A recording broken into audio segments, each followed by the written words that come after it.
All right, let's talk a little bit about the Israeli propaganda, which has never been really good, especially since they started with the 40 beheaded babies thing.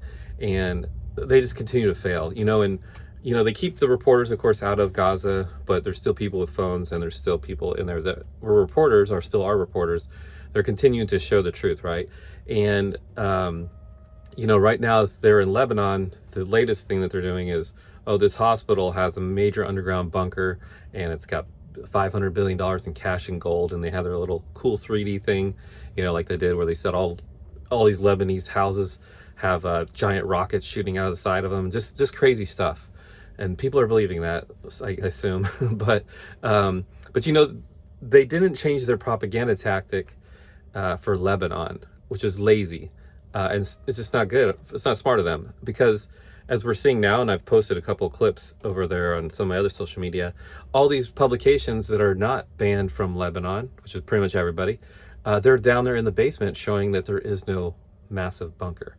And our defense secretary for the U.S., Austin, said they haven't seen anything yet. So, because there isn't anything. There's not ever anything. But they waited too long to take care of that hospital before we could prove them wrong. So now there's been, all the major publications are in there going, look, it's just a normal basement like you'd see in a hospital. So hopefully this wakes up some more people as far as how bad their propaganda is and how they continue to lie.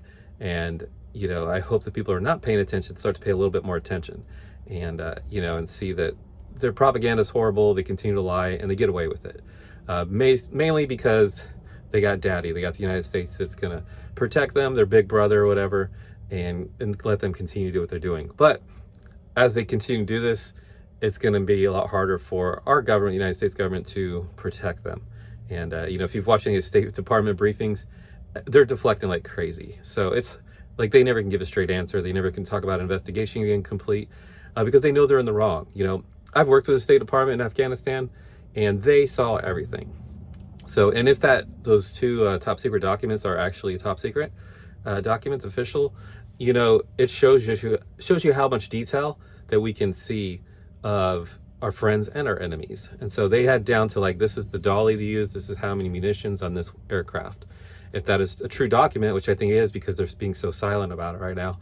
One, because it mentions nuclear capability. So now we're like, oh, we have a legal document now that says they do have nuclear capabilities. Before it's just been speculation, but we all knew. But I find it interesting, and we'll see what this path leads us. But the reality is Israel got caught lying again, but this time with major news media. Hopefully that spreads to the rest of the world out there that's not really paying attention.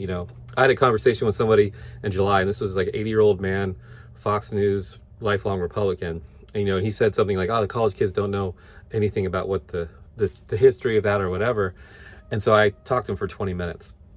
So he's like, I'm gonna go do some research.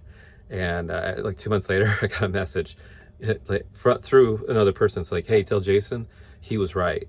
You just got to educate yourself. You don't see people who didn't know anything, which the majority of people didn't know what was going on right before October 7th. But people start learning about that stuff. They don't become pro-Israeli. They become pro-Palestinian because the truth is out there. So you just got to spend the time and read it.